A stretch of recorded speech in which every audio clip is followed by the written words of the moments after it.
विजयपुर के वार्ड क्रमांक 15 में पेयजल संकट और जर्जर सड़कों से त्रस्त नागरिकों ने कलेक्टर को सौंपा ज्ञापन। समाधान न होने पर चेताया धरना प्रदर्शन का ऐलान। विजयपुर नगर के वार्ड क्रमांक 15 में वर्षों से चले आ रहे पेयजल संकट और खस्ताहाल सड़कों की समस्या को लेकर अब नागरिकों का धैर्य जवाब दे चुका है। वार्ड पार्षद किरण संत कुमार शाक्य और जनसेवक रविकांत कौशिक के नेतृत्व में पहले एसडीएम अभिषेक मिश्रा को ज्ञापन सौंपा गया। वहीं मंगलवार को विजयपुर कन्याशाला स्कूल में पहुंचे कलेक्टर अर्पित वर्मा को भी नागरिकों ने समस्याओं से अवगत कराते हुए आवेदन सौंपा। नागरिकों का कहना है कि पानी की भारी किल्लत और खराब सड़कों के कारण जनजीवन बुरी तरह प्रभावित हो रहा है। कई बार शिकायतों के बावजूद प्रशासनिक स्तर पर कोई ठोस कार्रवाई नहीं हुई है। जनसेवक रविकांत कौशिक ने चेतावनी दी कि यदि आगामी 5 दिनों में समाधान नहीं किया गया तो वार्डवासी सड़कों पर उतरकर प्रदर्शन करेंगे और इसकी जिम्मेदारी प्रशासन की होगी। ज्ञापन की प्रतियां श्योपुर कलेक्टर, नगरीय प्रशासन ग्वालियर एवं भोपाल तक भी भेजी गई है। अब देखना होगा कि प्रशासन इस गंभीर मुद्दे पर कितना संवेदनशील रवैया अपनाता है। आवाज न्यूज के लिए केशव वाथम की खास रिपोर्ट।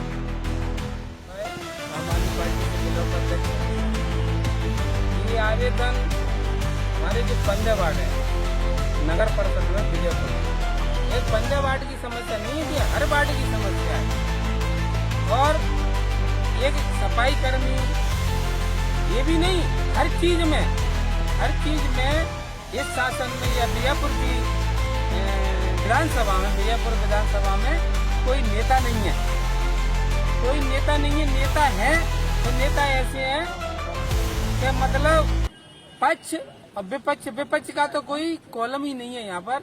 और सब ऐसा मुख्यमंत्री जी, चाहे वो नामांतरण का, चाहे बंटवारे का, चाहे कुछ भी का होए, वो बगैर पैसे कुछ नहीं हो रहा है। यहाँ इसने धांधलेबाजी चल रही है, वैसे तो नहीं हम कहते हैं। को लेके आवेदन दिया गया है जिसमें लंबे समय से पेयजल की समस्या चल रही है और ना ही यहाँ पे सड़क है, ना ही मूलभूत सुविधाएं। 2017 से वार्ड 15 के वार्डवासी लगातार मूलभूत सुविधाओं के लिए आवाज उठा रहे हैं, लड़ाई लड़ रहे हैं, मुख्यमंत्री तक आवेदन पहुंचा चुके हैं, पर इनकी कोई सुनवाई नहीं हुई है। आज वार्ड मेंबर और वार्डवासियों ने मिलकर कलेक्टर साहब के समक्ष आवेदन दिया है और सारी जो कमियां हैं और अनियमितताएं उनके बारे में अवगत कराया है। यदि 5 दिन के अंदर वार्डवासियों की अनियमितताओं का निराकरण नहीं होता है तो वार्ड 15 के वार्डवासी अनिश्चितकालीन धरने पर जाने के लिए मजबूर रहेंगे और इसका जिम्मेदार जिला प्रशासन और नगरीय प्रशासन रहेगा और शासन प्रशासन रहेगा। कि जो मांगे हैं वो हम लगातार बताते आ रहे हैं अधिकारियों को। आज कलेक्टर साहब को भी आवेदन दिया है, निराकरण 5 दिवस के अंदर नहीं होगा तो अनिश्चितकालीन धरना की शुरुआत वार्ड 15 के वार्डवासियों के द्वारा की जाएगी। कलेक्टर साहब को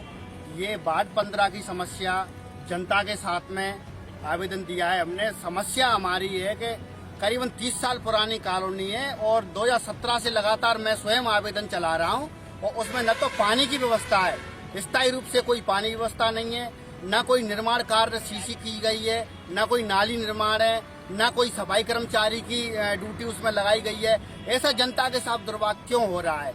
और बराबर हम आवाज उठा रहे हैं इस चीज की। हमारी सुनवाई न तो नगर परिषद में की जा रही, न ही भोपाल तक मैंने हर कर्मचारी अधिकारी को मैंने आवेदन दे चुका हूं। इसकी मेरे पास प्राप्ति भी कागज लिखम रखी हुई है और कलेक्टर साहब को भी मैंने स्वयं आज सब जनता के सामने दिया है। और मैं ये आपसे आपके थ्रू ये सारे प्रशासन को अगवा करवाना चाहता हूं कि 5 दिन में हमारा निराकरण नहीं किया गया तो नगर परिषद के ठीक सामने डंडा और झंडा और तम्बू लगा के हम बैठेंगे और जब तक नहीं हटेंगे, जब तक हमारे वार्ड की समस्या का निराकरण नहीं होगा। जो मैं 5 दिन की ये इनको सूचना देता हूँ। मेरा नाम संत कुमार शाक्य, ये हमारे पार्षद हैं किरण शाक्य। जय हिंद, जय भारत। राम कुशवाहा है, मैं बराकला का रहने वाला हूँ। मैं 15 साल से विजयपुर में निवास कर रहा हूँ। हमारी 15 वार्ड का तो दुर्भाग्य ऐसा है कि 15 वार्ड में हम जो 15 साल से यहाँ विजयपुर में निवास कर रहे हैं, यहाँ पे कोई भी व्यवस्था शासन प्रशासन के द्वारा नहीं की जाती है। केवल वोट डलवाने के लिए व्यवस्था की जाती है। वोट डालने के लिए 15 वार्ड कॉलोनी उसमें है नगर पालिका में और शासकीय कार्यों के लिए नगर पालिका में ये कॉलोनी नहीं है। इसमें कोई सुविधा शासन प्रशासन के द्वारा नहीं दी जाती है। इसको दोबारा पूर्वक कहेंगे हम लोग, क्यों कि ना तो यहाँ आवास मिलता है, ना कोई बीपीएल दारी मिलता है, ना वृद्धाओं को पेंशन मिलती है, ना पीने को पानी मिलता है, ना नलों का कनेक्शन हुआ है आज तक, ना बिजली के खम्भे की जो लाइट है ट्यूब लाइट लगाई गई है। मतलब 15 वार्ड के अंदर ना सीसी खरंजा कुछ भी नहीं है। इतनी समस्या है कि हमारी माता बहनें जब निकलती है घर से तो कच्चा में पाँव बुरता है, रात में गीले में पाँव पड़ता है, जब सांप खाए चाहे बिच्छू का अंधेरे में रहना पड़ता है। इससे शुद्ध शासन भाई क्यों है ऐसा नियम है? शासन की नजर में सब एक होना चाहिए। मैं माननीय कलेक्टर साहब से निवेदन करूंगा, रेशिंग साहब से भी निवेदन करूंगा, प्रशासन से भी निवेदन करूंगा आपके थ्रू कि माननीय हमारे 15 वार्ड में ऐसा आप दुर्भाग्य ना करें, उनको गलत नजर से ना देखें। उस पूरे वार्ड को जो पूरे बीजेपी को जो जिम्मेदारी दी जाती है, जो पूरे बीजेपी को जो सुविधा दी जाती है, वो भी हमारे 15 वार्ड को दी जाए। मैं ऐसा निवेदन करता हूँ आपके द्वारा। जय हिंद, जय भारत, नमो।